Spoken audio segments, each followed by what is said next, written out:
Assalamualaikum warahmatullahi wabarakatuh. Baik anak-anak, kita telah memasuki pembelajaran terakhir di tema 2, subtema 1, yaitu pembelajaran yang ke-6. Baik, kita mulai ya. Kapan dan di mana kita harus menerapkan hidup rukun dalam perbedaan? Bisakah kita menerapkan saat berolahraga? Oke, kita simak ya. Lanjut. Bermain dalam berolahraga membutuhkan persatuan agar kita dapat mencapai tujuan yang diharapkan. Kamu dan temanmu akan bermain dengan mempraktikkan kembali teknik berjalan yang benar.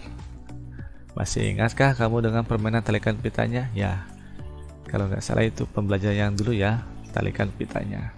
Nah, hari ini kamu akan bermain dengan permainan yang berbeda dengan menggunakan teknik berjalan. Sebelumnya kamu bisa meneruskan kembali teknik berjalan dengan teman sekelasmu. Baik, nah ini ya, teknik berjalan sambil mengingat ya. Kepala tegak, bahu santai, alungan lengan tidak lebih dari dada, postur tubuh lurus, otot perut dijaga tetap kencang, punggung tegak, otot paha santai, tangan mengepal longgar, otot lutut dikencangkan, dan terakhir tumit kaki depan menyentuh tanah terlebih dahulu. Oke, sudah dilihat? Nah, oke. Kita lanjut. Nah, kamu akan bermain oper kantongnya. Nah, perhatikan cara bermainan ya. Oper kantongnya. Bagilah kelas menjadi beberapa kelompok. Setiap kelompok terdiri dari 6 orang. Setiap kelompok memiliki satu kantong kacang yang diletakkan di atas kepala. Nih, di sini ya, di atas kepala nih. Setiap kelompok dibagi menjadi 2 kelompok kecil dan berdiri saling berhadapan dengan jarak sekitar 15-20 meter atau sesuai dengan kebutuhan. Nah, ini jaraknya nih. Kira-kira bisa 15-20 meter tergantung dari kebutuhan dan luas lapangan juga ya. Kalau memungkinkan mungkin bisa sampai 20 meter lebih. Tapi kalau misalnya tidak memungkinkan ya mungkin 10 atau 5 meter lah ya. Oke, perhatikan gambarnya. Nah ya. Oke, ada batas masuk. Oke, lanjut. Setiap pemain di sebelah kiri depan memulai permainan setelah mendengar peluit. Pemain paling depan berjalan cepat menuju rekannya di seberang jalan. Nah, ingat ya, berjalan, bukan berlari.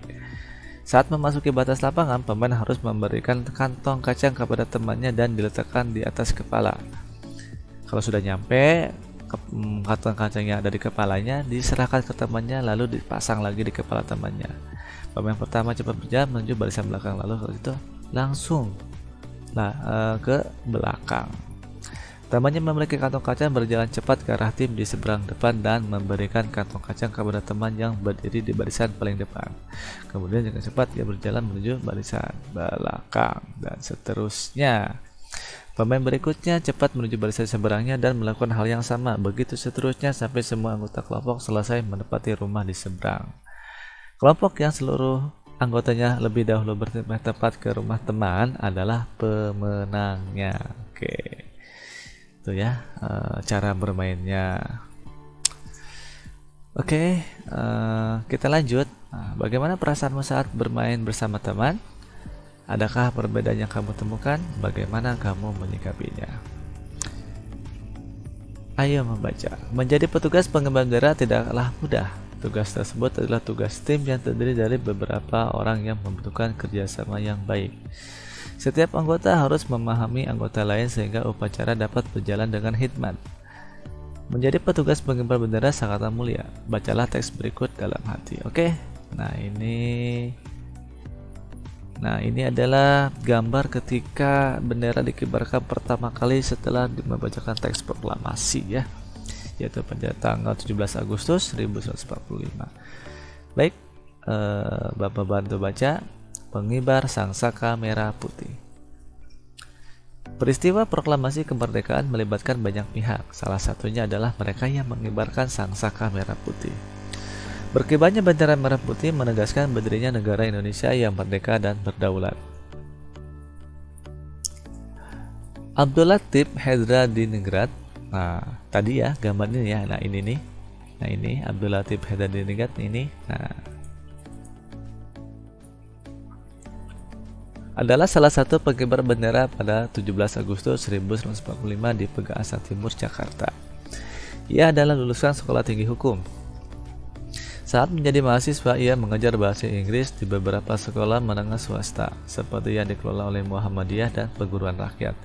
Ia juga ditugaskan ke New York untuk memimpin rombongan tari. Abdul Latif Hedran Diningrat pernah menjadi pasukan pembela tanah air, disingkat PETA, dan ikut dalam berbagai pertempuran. Ia pernah menjabat komandan komando kota ketika Belanda menyerbu Yogyakarta di tahun 1948. Kemudian ia ditunjuk sebagai atase militer RI untuk Filipina di tahun 1952, lalu dipindahkan ke Washington hingga tahun 1956. Baik, itu cerita tentang sang pengibar bendera Sangsaka Merah Putih. Oke, tugas kamu yang pertama, berdasarkan bacaan di atas, tulislah informasi penting pada peta pikiran berikut. Nah, ini peta pikirannya ya. Peta pikirannya ya, pengibar Sangsaka Merah Putih. Apa, mengapa, siapa, bagaimana, kapan, dan di mana. Untuk siapa pasti sudah jelas tadi ya, Abdul Latif Hedran Diningrat. Sisanya kamu cari sendiri.